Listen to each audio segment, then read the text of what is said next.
Namastê, meus amigos pessoais, meus amigos virtuais. No vídeo de hoje a gente vai falar um pouquinho sobre traição. Por que é tão doloroso a traição? Eu não vou me remeter aqui apenas à traição de marido e mulher, tá bom? De dois casais. Eu vou falar sobre todas as traições.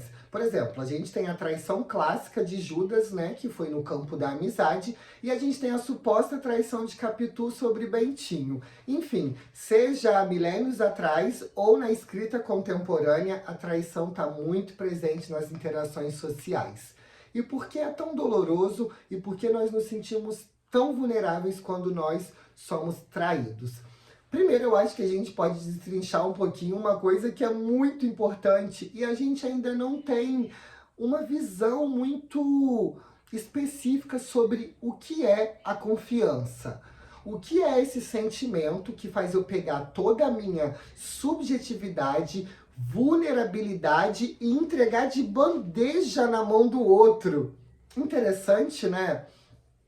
Eu acho que a confiança são pactos que nós, seres humanos, criamos para não se destruir, para não se explodir. É mais ou menos por aí. Vamos lá então, ó. Quando você está trabalhando, quando você está dentro do seu espaço geográfico, que é a sua casa, quando você está em interações sociais, a gente cria pactos muitas vezes explícitos para manter uma relação saudável e até amorosa.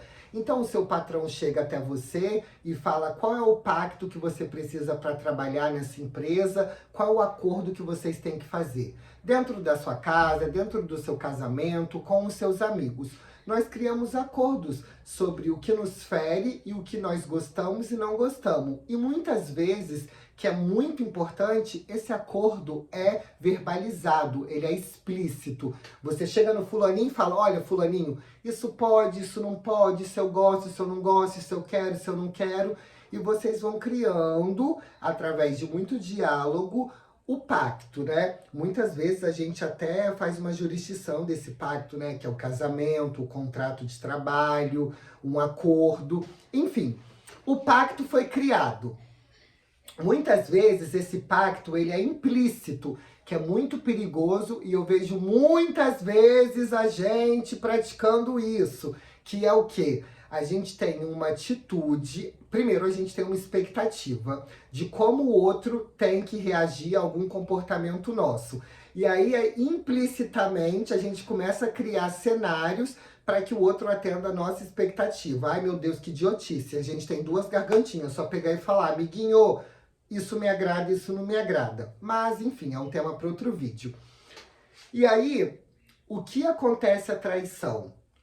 A gente tem a quebra desse pacto. Então, o seu patrão vai lá e rasga o seu contrato.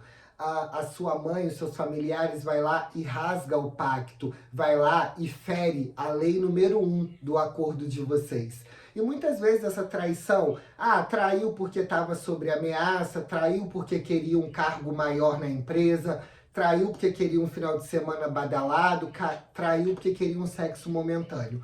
Seja qual for o motivo, a traição é uma quebra de contrato, um rasgar de um pacto. E isso é muito doloroso. Mas aqui a gente não está na posição de mocinho. Sabe por quê?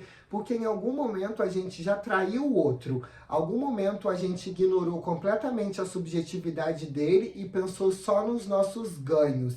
E muitas vezes tem gente que pratica isso que é tão fácil como respirar. Mas se você, assim como eu, é de uma porcentagem da população que não tem essas necessidades, que acha que trair o outro é dividir a humanidade, é separar o coletivo, bem-vindo, esse vídeo é para você. O que a gente vai fazer aqui é uma manutenção, agora, já, sobre confiança. Quem a gente confia? Quem a gente deve confiar? A gente vai saber em quem confiar em algum momento? A vida vai dar alguns sinais pra gente? Porque a gente nunca vai ter controle sobre o outro. Mas eu acho que os sinais, a gente pode ficar... Ó o doguinho. A gente pode ficar atento aos sinais. E o que eu quero dizer também é que muitas vezes, antes do outro trair a gente, nós já nos traímos. Para pensar na sua família, no seu trabalho. Aí eu volto a falar sobre os sinais. Quantos sinais a vida já te deu e você foi ignorando? Quantas vezes você foi diminuindo a sua confiança em si mesmo para depositar a sua confiança no outro? Não mais, não hoje. Relações saudáveis requer conversas saudáveis, não só com o outro, como si mesmo. Então, o que a gente vai fazer nesse vídeo é trabalhar a nós mesmos para não cairmos na armadilha de trair o outro e nem trair a nós mesmos. Combinado? Namastê. Boa prática.